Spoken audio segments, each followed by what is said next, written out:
मा होनो माने आसाम हिल होनना बुङो आरो ब्लेक बेंगल आसाम हिलआ एसे गुफुर जायो ब्लेक बेंगलआ गोसोम महराव जायो आरो दा बेखौनो जोङो लकेल भाषायाव माने लकेल बोरमा जाबाय खोमा गोलाव जा जायखौ जोङो राम बोरमा होनना बुङो साइन्टिफिकलि बिगियान भाबै राम बोरमा होननाय गैया आरो विज्ञान भावे दङ बेटर सिरोही तुतापुरी जमुनापुरी सुजा मावाती जाफराना बिदि गोबां दङ 35 थानिख्रुइबो बांसिन दा खाफाल मोजाङा मा जोंहा सा सानजा भारताव बे गासैबो बोरमाया एडजास्ट जायो खोमा गोलाव बोरमाया एडजास्ट जायो मिथिदोंना आं नोंथांमोननो खोन्थानो जाय खोमा गोलाव बोरमानि दामा दिनैनि तारिखआव दे 3 मास खौल' नांगौ 3 मास अब्लानो बेसेबां मोनगोन मिनिमाम 15,000 मिनिमाम 15,000 3 मास 3 मासाव बोरै 15,000 मोनगोन माने बेदरजों खोथा गैया आरो बेदरजों खोथा गैया मात्र मा जानांगौ जोलै हिसाबै मोनो मास मोनथामल' जानांगौ गाइखेर गारनानै आदार जाना थानानै थांना थानानै जाबानो 15,000 फानथामा 15,000 सा सानजा भारताव नागिरनानै फिक्स खा अब्ला मासे बोरमा बिमाया बोसोराव खननै होयो डक्टर किसाननि जोंहा बोरमानि खोथा दसे रायलायसै आरो जोंहा ने जेथ' गासैबो न'खराव खालि अमाबोल' थाया मोसौबोल' थाया बोरमाबो थायो स' मासे बोरमा बिमाया बोसोराव खननै फिसा होयोब्ला एखनब्ला सिंगेल होगोन एखनब्ला डाबल होगोन बबेबा मोनसे केबाव डाबल होगोन किन्तु फिसा जाखांनाय बोरमा बिमाफ्रा 90% डाबल होयो अब्ला जों साना लानोसै मासे बोरमा बिमानिफ्राय बोसोराव खनथाम फिसा मोनगोन दै माथाम फिसा मोनगोन एखनब्ला सिंगेल जाबाय एखनब्ला डाबल जाबाबो मौका फैबाय आरो स्पष्ट मासे बोरमा बिमानिफ्राय जों बोसोराव माथाम फिसा मोनगोन अब्ला मासे बोरमा बिमा फिसानि बेसेना जुदि 15,000 बा साननानै 30 40 50 55,000 जाहैबाय नामा ने माथामबो 45,000 आसुरित गिदिर फैसा 45,000 स्पष्ट मथे गेरेन्टि गोदोर जातनि बोरमा बिमाया जोंनो बोसोराव 45,000 होनाया खामानि नङा लोगोफोर 5 बोसोरनि थाखाय जों खाफाल गोनां जों जे सा सानजा भारताव दङ सा सानजा भारताव बर्तमान गिदिर बोरमा गैथ'आ एभेलेबल गैथ'आ लकेल गोजासो फैदों साफा सानै सोलोंनो लागोन ओंखायनो जोङो जुदि गाव बबेबा मोनसे सेक्टराव स्पेसियेल जुदि बेस्थ नङाब्ला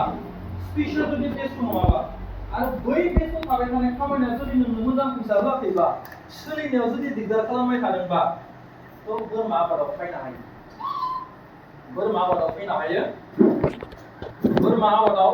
मासे बोरमा बिमानिफ्राय जुदि जों 45,000 मोनो फिसा उदाहरण जोङो 25-30 बोसोरसो बैसोआव आलाय सिलाय उरां फारां जादों गासैबो ABCD फैजोबलाङो 25 बोसोरसोआव डिग्रिया कमप्लिट जोंनि फरायनाया क्वालिटि नङैनि थाखाय इन्टारभिउआव फेल जायो जोङो गुबुन मा बुङो आरो आङो लाजिया मोनदों नोंथांमोननो खोन्थानो जाहाथे नोंथांमोना गावनि गथ'खौ बुंनो हानाय बायदि फुरि होननानै जोंफोराव बेच जायाखै एकदम माने फुरि होननानै बुङो खिन्थु बेस्ट क्वालिटि फुरि नांगौ मोजां फुरिबाबो इउनि जायो बेनि मोजां माने बोसोन होग्राखै ओंखायनो मोजां फुरियाबा बिमा बिफाया गुबुन बे उद्देश्यआवसो फुरि लांदों जेने पास जाबानो खुसि जेने जों ग्रेजुवेट जाबाय ग्रेजुवेट जाखांनायनि उनाव बायदि इन्टारभिउ होबाय इन्टारभिउ मा मोनसेनि उनाव मोनसे फेल जालांबाय थाबाय फेल जाखागोन लोगोफोर फेल जाखागोन नों ग्रेजुवेट जाखो मा जाखो नों मास्टार डिग्री जाखो मा जाखो माने फरायनाया जुदि क्वालिटि नङाबा जों फेल जाखागोनखा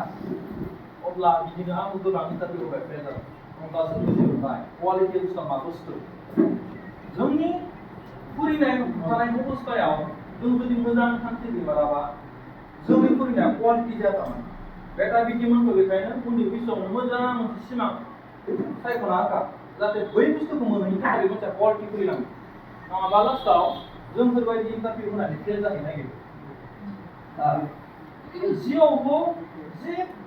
बिजनेस आइडिया गैया जोंहा नङा होमबा 25 बोसोर जाबाय 30 बोसोर जाबाय फुरिना खामानि खाथिला जों बोरै सोलिनो बिजनेस मावनोसै मा बिजनेस मावनो बिमा बिफा लेबार आबादारि जोंनो रावनिफ्रायबो जों गियान मोना गियान मोननो थाखाय जोंनि ससाइटिया बे खामानिखौ मावाखै बेखौ आं बुंगोन तो 25-30 बोसोर जानाय लोगो लोगोनो मा जायो आं माबा मोनसे मावथारनोसै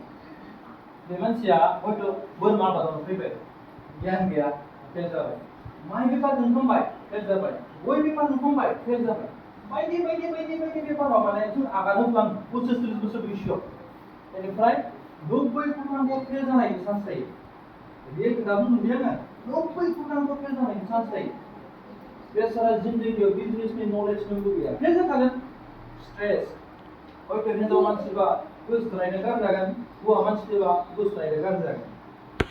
नोंथाङाबो लानो हाला फेमिलियाबो सापर्ट होला फेमिलिया मोनसेल' प्रेसार होगोन बेटाया मोजां डिग्रि लाबायमोन साख्रियानो गैया माथो आंबो जाबाय नों बोरमासो बुंबाय माथो सम लाना ओरैबायदि स्ट्रेस जागोन नोंथाङा अमा आबाद खालाम बोरमा आबाद खालाम मोसौ आबाद खालाम नों हारसिं जालाङो मानसिफोरनि मोजां मानसिजों नोंहा सोमोन्दोआ गोजान जालाङो खर'आव हेडेक सिरि थाबाय थायो हारसिं थाबाय थानो गोसो जागोन बेयाव खामानि मावबाबो ओंखायनो जोंफोरबायदि जाहाथे खस्थ' जाना थानाय गोनांथिनि बारा खस्थ' बेटारिटिखौ एसे आं सानो आरो फेमिलिनि एसे नलेज बेसिस नांगौ बिमानि खामायदों बिफानि खामानि बुजागोन जिनाव आं जेब्ला बोरमा आबाद खालामबाय 10थाजों फैदों दै 10था सानसे बुंबो आङो एसां टेनसन मानसिफोरा टेनसन थायो 10था बोरमा फैदों आं सानसे फोथाराव थायो नों मा खालामनो बिजाब थफ्ला लाना थाङो मबाइल नायनो गोजा जायो बिजाब थफ्ला लाना फैयो अनेक दिन बारलाङो टटेलि बाहेरनि कमिउनिकेसन आंजों गोजान जालाङो नोंनियाव कन्टाक्टआ खम जालांगोन नोंहा बर्थमानाव दिनैनि तारिखखौ गोसोआव लाखि जुदि नोंथाङा अमा आबाद खालामनांगोन मोसौ आबाद खालामनांगोन बोरमा आबाद खालामनांगोन नोंनि बाहेरा इनकाम सर्सआ खम जाखाथारगोन गेरान्टि कारण नोंथाङा बेवहाय साक्सेस जाथारनो थाखाय गावखौ बावसोमनानै 3 बोसोर टाइम होनांगोन